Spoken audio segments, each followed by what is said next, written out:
الالمان في نصف النهائي هما كيجيو يقلبوا علينا يسولونا. شوف واحد الفريق بسيط عشناه واحد التغيير. نعم. هما كيجيو يقول لك هذا الفريق اللي كنا كنسولوهم حنا شي جزيئات على مونتيري واش غيدخل رونالدينيو.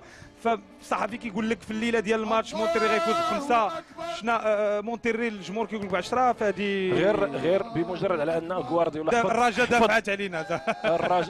غوارديولا حفظ اسماء اللاعبين، هذا دليل على انه اهتم بفريق الرجاء البيضاوي. نعم اعطاه قيمه. فغوارديولا قال بالحرف ان لما تسجل الهدف الثاني ديال فريق الرجاء خرجت انا والفريق من اللعب وشفت جمهور مغربي وشعب، وقال لك انا غدا كنلعب مع فريق وشعب رجاوي وشعب مغربي وبالتالي الماتش كبير. هذا بيب غوارديولا اللي كنعرفوا ان وانت كتعرف اكثر من اي واحد ان في كورته الا كانت الكره ديالك راه ديالو والا كانت الكره ديالو ما غتاخذهاش. بالفعل هذا غوارديولا.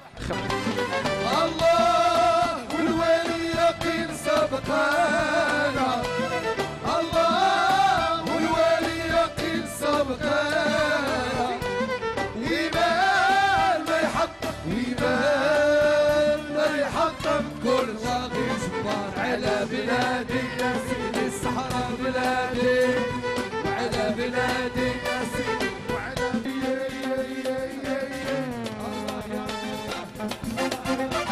والرجاء والرجاء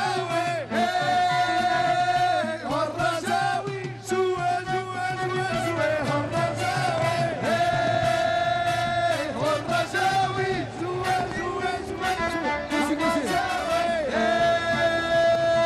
والرجاوي جوا جوا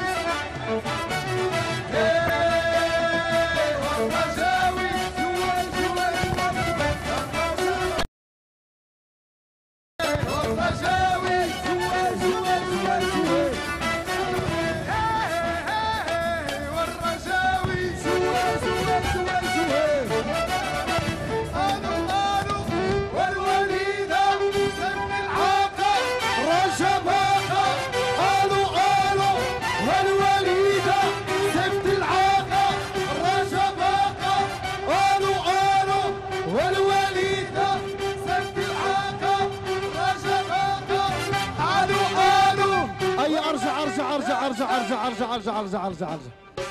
شوف يلا اسمع يلا اللي رجاوي يقول معنا اوهي واللي ما بوجا ماشي رجاوي اوهي واللي